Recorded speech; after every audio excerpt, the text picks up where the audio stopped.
Welcome to the webcast portion of our program today, where we're going to continue our conversation on the next presidential election in Egypt. Is there a chance for democracy? What is the succession plan there? And we're going to talk to Saad-Eddin Ibrahim, Egyptian intellectual who's been imprisoned and who has a lot to say about what's going on there. Now, we must say that we did invite both Mr. El Baradei and Mr. Ahmed Ez to join this webcast portion of our conversation, but they both declined.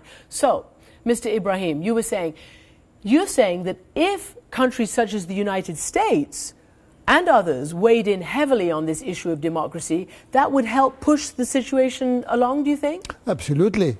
And that's what happened in Eastern Europe, Eastern and Central Europe, with the Helsinki Accord back in 1975. The West made it conditional to grant aid and recognition to regimes in Eastern Europe only if they allow the margin of freedom for civil society. And when that was allowed, the whole world changed with it. But to be fair, that is true. But let's just take it around the Arab world. It did also start from within. There was a movement in Russia, in the Soviet Union. It did have a domino effect. And does there seem to be that comparable opening of reform amongst the leadership in the Arab world? There doesn't right now, does there? Not among the leadership, but among the grassroots. And as both Mr. El Baradei and Mr. Ez acknowledged, that every day there is a protest of one sort or another. What people do not recognize is that Egypt today has 1.4 million state security agents in the country capable of breaking or undermining or defaming any political challenger. And that's what they did with Ayman Noor, that's what they did with me, that's what they did with several people. And therefore, the reason why you do not hear as much or we do not have as massive rallies as sometimes happened in Eastern Europe is that state security forces, those 1.4 million strong, who break any crowd. And as you indicated... Well, Mr. Ez said that's just an aberration. But give us the actual facts of how one can organize politically in a country like Egypt today. Well, you have to do it in defiance. You have to do it through what I call civil disobedience. The way that Gandhi did it, the way that Martin Luther King did it in this country.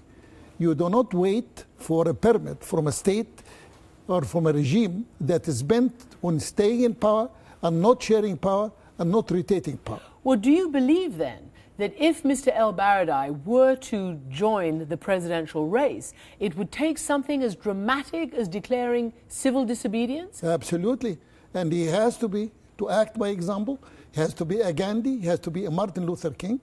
If he is capable of doing that, he has to be, we talked about Eastern Europe, Václav Havel, all kind of leaders who really took it on themselves to lead the change have to do some sacrifice and they have to lead by example. So what do you make then of Mr. Ahmed Ez, again, of the ruling National Democratic Party, telling us that Mr.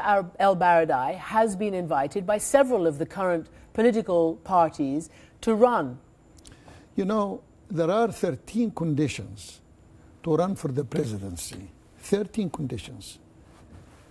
And this is unprecedented. Such One as? of the I'll give you 3 or 4. One is that you have to have been a party member, not just join a party, for at least 1 year before the election. Number 2, you have to be on the leadership of that party, not just a regular party member. Number 3, you ought to have never carried the nationality of any other country, even if you give it up. And there are 5 or 6 other conditions that are put there in one article called Article 76. This is the longest article in any constitution in the world. 4 pages. Have you seen a constitutional article, one article that's 4 pages, equal to the entire constitution? And that is the article bearing on the running for the presidency. So let's say they have such draconian measures in place that basically prevent most people from running. Then why is there no succession plan even? I mean, President Mubarak has been in power for 28 odd years. Yes. He's 82 years old. It's no secret that his health has not been good. And yet, he doesn't even have a vice president. Well, the conventional wisdom in Egypt, the political talk in Egypt, is that the family, the Mubarak family, has been grooming one of the sons, Gamal Mubarak, who is now a leading figure in the NDP, the ruling party called the National Democratic Party. Now, the appearance of Mr. Baradei on the scene seemed to have fouled up this succession scenario that the Mubaraks and the NDP have been working on for the last 10 years. And therefore, there is now a reconsideration of what to do. And most likely, Mr. Mubarak himself, if his health can help him, will run, because if he runs, he has a better chance than his son. And if he runs, that means it will be a real contestation. It will be what? It will be a real race. If he runs, and with Mr. Baradei running, under international supervision, it will be a real contest, and it will be a real election, and that could usher democracy in the entire Arab world. When you talk about a real contest and a real democracy, you know, obviously under President George W. Bush, there was a real hope for democracy. He had a freedom and democracy agenda. And then that was laid out in 2005. And then, obviously, once the Muslim Brotherhood started winning, once Egypt started to get pretty upset about this, the U.S. pulled back from that. Secretary of State Condi Rice at the time pulled back from that. And yet you're saying that there needs to be pressure or encouragement from the United States. Do you think there's any way the U.S. will re-enter the democracy game in Egypt and places like that? I hope they do. I hope other Western democracies, the community of democracies, weigh in, including the EU. I hope for the sake of the Middle East, for the sake of the Arab world, that that will be done. We have examples now, Muslim countries like Indonesia, like Malaysia, like Bangladesh, like Nigeria, majority Muslim countries that have engaged in democratization, and it was not the end of the world. So the fear of Islamists is highly exaggerated, and sometimes the autocratic dictatorial regimes feed that fear, reinforce that fear. And that is why there is almost a knee-jerk reaction in a country like the United States to the idea of allowing democracy.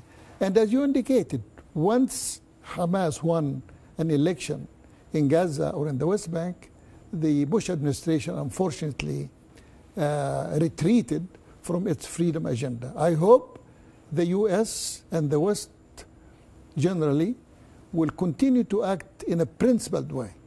Support democracy as a value, support democracy as a system of governance, regardless of the outcome.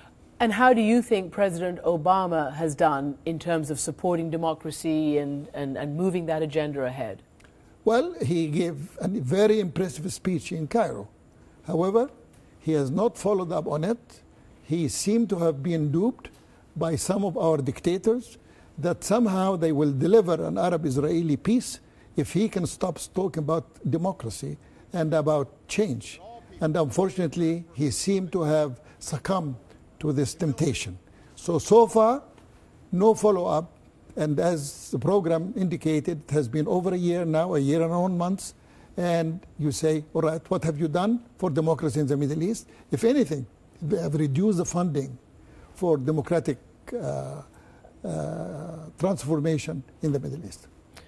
Saadetdin Ibrahim, thank you so much for joining us on this webcast portion of our program. It's always a pleasure to be Thank with you. Thank you very much.